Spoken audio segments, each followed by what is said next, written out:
Andhra Pradesh election ప్రక్రియలో ఒక అంకం ముగిసింది. నామినేషన్ల స్వీకరణ ప్రక్రియకు తెరపడింది.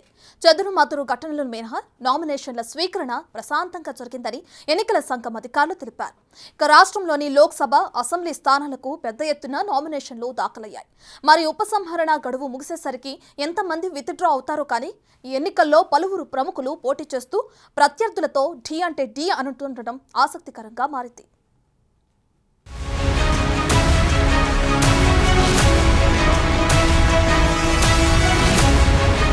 ఆంధ్రప్రదేశ్లో సార్వత్రిక ఎన్నికలకు సంబంధించి నామినేషన్ల స్వీకరణ ప్రక్రియ ముగిసింది. రాష్ట్రంలోని 25 లోక్సభ స్థానాలకు 731 మంది అభ్యర్థులు నామినేషన్లు దాఖలు చేశారు. 175 శాసనసభ నియోజకవర్గాలకు 4210 మంది నామినేషన్లు వేశారు. ఈ నెల 29న నామినేషన్ల ఉపసంహరణకు తుది గడువు. కొన్ని చోట్ల చెదురుమదురు ఘటనలు మినహా నామినేషన్ల స్వీకరణ ప్రశాంతంగా జరిగిందని ఎన్నికల సంఘం అధికారులు తెలిపారు. మే 13న పోలింగ్ జరగనుంది. జూన్ 4న ఫలితాలు వెల్లడిస్తారు. రాజకీయ దిగ్గజాల కుటుంబాలకు చెందిన పలువురు ఇతర ప్రముఖులు ఈసారి పోటీ పడుతుండటం ప్రత్యేక ఆకర్షణగా మారింది. ఉమ్మడి ఆంధ్రప్రదేశ్లో 2 సార్లు ముఖ్యమంత్రిగా పనిచేసిన వైఎస్ రాజశేఖర రెడ్డి కుమారుడు, ప్రస్తుత సీఎం జగన్ పులివెందుల నుంచి బరిలో ఉన్నారు. ప్రస్తుతం పులివెందుల నుంచి హ్యాట్రిక్ విజయం సాధించడానికి రెడీ అయ్యారు. జగన్ సోదరి అయిన పీసీసీ ప్రెసిడెంట్ వైఎస్ షర్మిలారెడ్డి ఈసారి కడప ఎంపీగా పోటీకి దిగారు. అన్న జగన్తో విభేదించి రాజకీయ ప్రత్యర్థిగా మారిన షర్మిల వైసీపీ సర్కార్ను గద్దెదించడమే లక్ష్యమంటున్నారు. సోదరుడైన కడప ఎంపీ వైఎస్ అవినాష్ రెడ్డిపైనే ఆమె పోటీ చేస్తుండటం ఆసక్తి రేపుతోంది.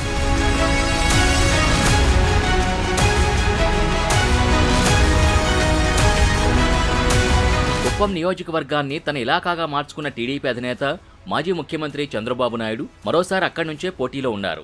7 సార్లు అక్కడి నుంచి వరుస విజయాలు సాధించిన ఆయన 8వ పోటీకి దిగారు. చంద్రబాబు కుమారుడైన నారా లోకేష్ మంగళగిరి అసెంబ్లీ స్థానం నుంచి 2వసారి పోటీ చేస్తున్నారు.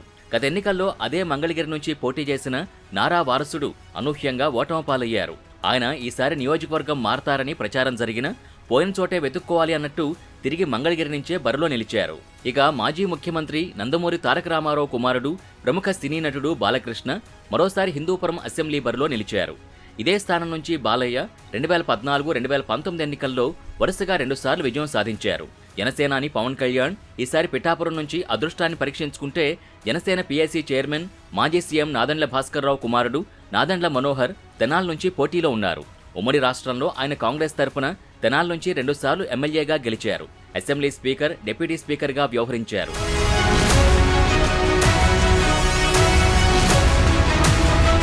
మాజీ ముఖ్యమంత్రి ఎన్టీఆర్ కుమార్తె పురంధేశ్వరి గతంలో బాపట్ల, విశాఖపట్నం నుంచి లోక్సభకు ఎన్నికయ్యారు.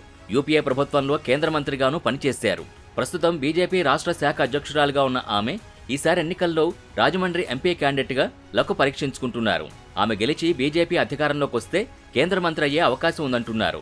ఈ వారసుల సంగతి ఎలా ఉంటే నెల్లూరు ఎంపీ స్థానంలో పోటీ అందరి దృష్టిని ఆకర్షిస్తోంది. వైసీపీలో ఎమ్మెల్యేక బయటకొచ్చిన big shot Vemireddy Prabhakar Reddy TDP అభ్యర్థిగా తొలిసారి ప్రత్యక్ష ఎన్నికల్లో పోటీ పడుతున్నారు.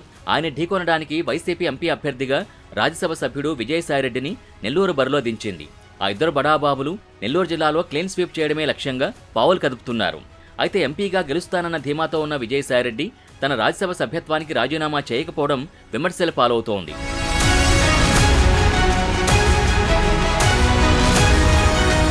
ఇక మరో big shot Narasapuram rebel MP Raghuramakrishnaraju. ఆయన నరసాపురం ఎంపీ టికెట్ ఆశించినా అది దక్కకపోవడంతో టీడీపీలో చేరి ఉండి అసెంబ్లీ స్థానం నుంచి పోటీకి దిగారు. టీడీపీలో కార్పొరేట్ లీడర్లుగా ఫోకస్ అయిన సుజనా చౌదరి, సీఎం రమేష్లు రాజ్యసభ సభ్యులుగా బీజేపీలో చేరారు. ఇప్పుడు పొత్తుల్లో భాగంగా బీజేపీ నుంచి సుజనా విజయవాడ వెస్ట్ ఎమ్మెల్యేగా పోటీ చేస్తుంటే సీఎం రమేష్ అనకాపల్లి ఎంపీగా కాషాయ కండువాతో బరిలోకి దిగారు. అలాగే అందరి దృష్టిని ఆకర్షిస్తున్న మరో నియోజకవర్గం రాజంపేట లోక్సభ సెగ్మెంట్. రాష్ట్ర విభజన తర్వాత 10 ఏళ్లు రాజకీయాలకు దూరమైన మాజీ CM Nallari Kiran Kumar Reddy BJP MP అభ్యర్థిగా రాజంపేటలో పోటీకి దిగారు. చిత్తూరు జిల్లాలో మంత్రి పెద్దిరెడ్డి రామచంద్రారెడ్డి ఆధిపత్యానికి చెక్ పెట్టడమే లక్ష్యంగా పావులు కదుపుతున్నారు.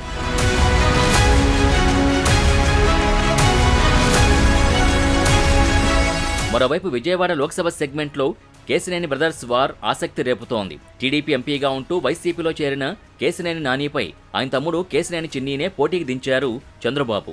ఇద్దరూ బెజవాడ ప్రముఖుల్లో ఒకరైన కేశినేని వెంకయ్య మనవళ్లే. బెజవాడలో ఇంకో విశేషం ఏంటంటే కాంగ్రెస్ పార్టీ ఎంపీ అభ్యర్థిగా నామినేషన్ వేసిన వల్లూరు భార్గవ్ కూడా వారి బంధువే. కేశినేని బ్రదర్స్ మేనత్తకి మనవడు ఈ భార్గవ్. ఇలా 3 పార్టీల నుంచి ఒకే కుటుంబ సభ్యులు బరిలోకి దిగడం బెజవాడలో హాట్ టాపిక్ గా మారింది. గుంటూరు ఎంపీ స్థానంలో టీడీపీ నుంచి పోటీలో ఉన్న పెమ్మసాని చంద్రశేఖర్ నామినేషన్ సందర్భంగా ప్రకటించిన అఫిడవిట్తో ఒక్కసారిగా పాపులర్ అయ్యారు.